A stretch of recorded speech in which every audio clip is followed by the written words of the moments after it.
We're all going to die. Historically, we are a lot more comfortable with that. Over generations, we've distanced ourselves from witnessing and discussing the end of our lives. We've mimicked this distancing in our consumer experiences, failing to design an ending to the consumer lifecycle. I found it fascinating. I want to tell you this story. So, let's look at the consumer experience. We can break that down into broadly 3 experiences. It's an onboarding, a usage, and an offboarding experience. Turn this into a linear story, and then we've changed that story and got rid of the end. The end has been pushed away from the rest of the experience. We now accelerate the consumer experience by creating these amazing places where we can buy everything at once. We also tell incredible stories about why I should buy something, an advert which speaks just to me about, Joe, why you should buy this thing is. So let's dig into digital in a bit more of the context of this problem about endings. Damn, it's cheap now, isn't it, to just store lots of crap online? I mean, since we've been messing around with storage for, decades ago, it's gone from being really expensive per megabyte to now being super cheap. And I'm sure we're all sitting here with tens of thousands of images on a cloud server somewhere thinking, how do I even go through that and all those copies and which one's best, et cetera, et cetera? Because that storage, that endless storage, we're all hoarding stuff away. And it's about editing through that seems a pretty overwhelming thing to do. But why do we need emotional endings? This is what I get asked a lot. But I think we can look. We do actually have a really sophisticated vocabulary around endings, emotional endings. We tell ourselves stories and films and games. This is a quote from Elizabeth MacArthur, of Extravagant Endings, Narratives, rather. So she says, closure in narratives attempts to preserve the moral and social order which would be threatened by endlessly airing narratives. And I think of that, and I think about our financial services industry, the mis-selling with PPI, and all sorts of other things that we don't grapple with because we don't end them properly. So to investigate this a little bit more, I sort of started to think about what would be a number or some sort of system by which we could measure something and accurately go, wow, look, that's bad. In fact, everything's freaking bad. So let's look at this. This is called a legacy number I worked into. So if you think about the consumer experience, because as a consumer, you know how long you've experienced something. And that's really important in terms of defining the next step of the thing, which is impact. So in this context, we're defining experience versus impact. So everything above this white line is the consumer's experience. And everything below is the path of matter coming towards or emerging from. So let's dig in. So I wanted to dig into some more detailed aspects of the wider issue around endings, particularly in the sort of digital field.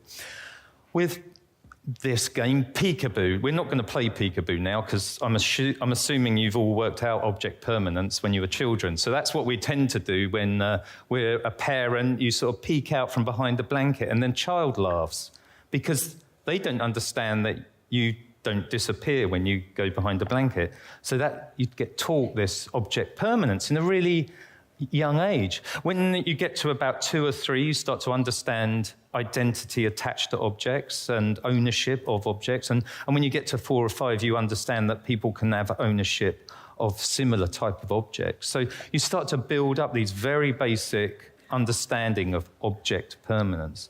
And we've created versions of that and taken metaphors of the real world and started to build our early computers. The interfaces of our early computers were built on very fundamental principles. So the very first thing is that files go in folders. And then we build from that and we start to help people understand what a complicated database is.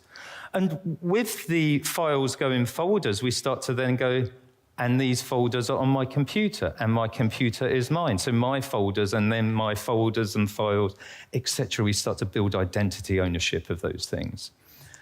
This has started to change a lot in recent years with what we've been doing with clouds, and we started to push these files onto other places, share ownership with companies like Dropbox, Adobe. And so not only these files ownership and the identities of files, and the creativity ownership of those files starts to come into question. So when we look at endings and their visibility, we can see if I have a chair in my house and I want to get rid of that chair, it lingers there, reminding me all the time, its physicality, reminding me that it's there to get rid of. And some relationships we have, like subscription services, they pop up periodically in your bank account. So you'll go, oh, I forgot I was paying for this still. So then you go in and start get rid of that. And some relationships, maybe membership club organizations, you can dig into settings and start to unravel those from there. But there's an emerging and growing amount of stuff which is over the horizon, beyond our visibility, which we're not grappling with in terms of these lingering assets. Consumerism. So let's add to this and think about the measuring aspect of that. I mean, we're all into measuring. I mean, who hasn't got really excited about measuring for one point of product development or another? And we do a lot of measuring in consumerism. So there's stacks of stuff we experience as measuring components. So really, I'm being informed all the time to, you're doing really well, Joe. You should buy more stuff, I think. Yes, more stuff, Joe. Yeah, and it's really user-centric, so I'm quite happy to go, oh, yes, more stuff, thanks. I'm going to buy more stuff. And it's also very much a single origin. So Starbucks, Joe has a nice pumpkin latte, more stuff. And then, yeah, keeps reinforcing. You've had 6 pumpkin lattes, more stuff, yes, please. And but at the other end, it turns into this very personally driven sort of as an undertaking. If you've ever tried to work out how much carbon you burn in a month, oh my God, what a fucking burden. It's almost not worth buying anything to stop having to try and measuring that. It's not only is it baffling in terms of science, because there's stacks of like, yes, but, and you're totally shamed, even you as you dig into it, but you have to do it like this, otherwise it's not like this. So it's not consumer-centric at all, it's like getting a degree in science. And it also becomes from multiple origins, so if you're doing it from your power company to your flights, it becomes really, really complicated. And the ownership of these measuring tools happen to be great big companies that are going to benefit from you buying more stuff. And sadly, the groups that have to put up with the offboarding and measuring your impact in that are usually state-run, and they're pretty incompetent in a comparable sense. My share of financial services with you all. Right. Historically, financial services had very long-term products, and actually we didn't need very many endings in them. As soon as you got to an adult age, you'd basically sign up to have a pension with the first employer you'd have, and that employer would probably take you through the whole of your life, and they'd give you one pension at the end of your life. And the sort of product relationships you'd have with mortgages would probably be like over a long period of time. And inevitably, you'd sign up to the same bank account that your parents had, and you'd be there on average. Before 2008, it was on average 26 years. That's where we were. In the UK, we have about 11 different employers in our lifetime now. Each one of those will give us a separate pension pot. Age Concern done some research, which is a charity in the UK. They reckon 1 in 4 of those pension pots goes missing. That's an awful amount of money. Because we just don't think about delivering over decades. We don't think about that offboarding of that period. And even with our credit card relationships, we're really creating consumers which are not good debt payers. We put them off paying off the debt. We don't give points in your credit card relationships to paying anything off.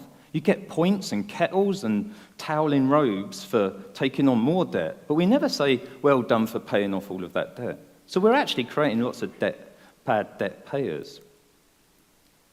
And some of those biggest companies, they've had the watchdog of those companies come in and have to enforce an ending into the financial services industry, for example. Trying to create more competition in that industry, they found that a lot of people couldn't leave their bank account within a month. And that makes a lot of disruption around people's spending habits and the direct debits they're having. So now we have to have 7-day switch. That was enforced by the watchdog because many of our biggest companies can't, or we generally don't do endings very well. The churn rate in digital, and I've done a lot of digital products in my time, and it's a terrifying experience. So 71% of all apps are dealt with within 90 days. It's outrageous. And we don't offboard these experiences at all. We don't spend any time looking at how this is ended. And yes, I am going to talk about GDPR. So your inbox has been filling up with GDPR experiences recently. That's an ending experience. It's a really good example of how badly we do offboarding globally.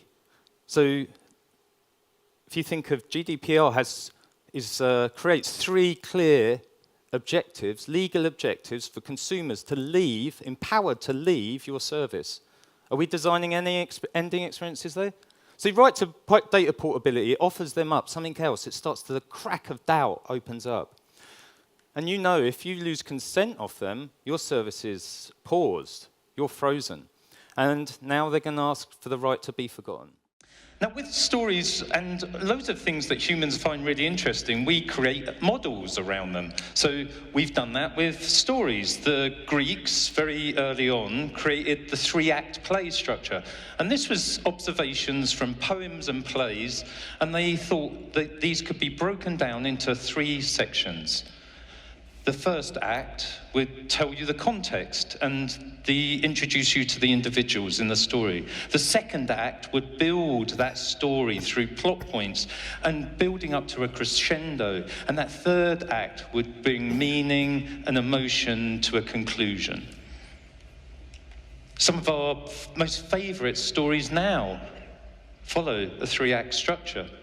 The Wizard of Oz is a famous story that we really enjoy looking at and witnessing again and again. It tells those really human stories of friendship, loyalty, challenge, and also tells a story about how each one of them didn't really need anything more. But there was another undercurrent story in each of those acts, which was, there's no place like home. There's no place like home. There's no place like home. We over-index on that. We've got such a lot of meaning and purpose in that first act, and then our brands just drop off a cliff, abandoning those consumers. And there's such a gigantic opportunity space to add meaning and emotion in those second 2 acts, because stories need balance. A good story, as the consumer, the reader, the viewer comes into that story, they go through layers of meaning, understanding different aspects of that story. And then they see that story unfold, and then they come back out through those layers of meaning and emotion. And we need to think more about how we tell these type of stories in our products and brands. These small companies delivering products all over the world, so in digital and in service and physical products. And similarly, we would get really excited about onboarding, telling the consumer this great story. What a cool product we've created. Let's get it to them. I was never in a conversation about what we do at the end of that. What is the offboarding experience? So we only really designed 2/3 of the consumer lifecycle. And that last third is a lonely passage for the consumer. They're pretty much abandoned at that point. They're uninstructed. They're arguably undermined by the situation they're in. There is no consumer ending. Society tries to put in place legislation to stop us, and the worst part of endings, we put symbols on the back of packaging. Some say recyclable, like that should be an option. It should say recycle with an exclamation mark, shouldn't it? Some you'll see on the back of your phones, electronics packaging. It's a wheelie bin with a cross through it. It's in your pockets now. With really tiny eyes, you can see that. But what does a wheelie bin with a cross through it say to the consumer? It says, don't throw it in the bin. Can you do don't? Anyone here do don't? I can't. It's not actionable, is it? No one can do don't. So what happens when I come to the end of an electronic product's life? I've got a new phone, and I transfer all the stuff from my old phone to my new phone, and I'm standing there. And I get my old phone, and I hold it for a moment, and then I think about data deletion, heavy metals, and don't. And I open up the drawer of my desk, and I put it in there with the other 5 generations of mobile phones I don't know what to do with at the end of the consumer experience. We've got to stop telling consumers don't at the end, and we've got to start instructing them and designing endings that are informative, reflective, emotionally engaging. But I'll probably be long gone by this, because according to my death date on deathdate.com, I'm going to die at 76, and that's my end. Thanks very much.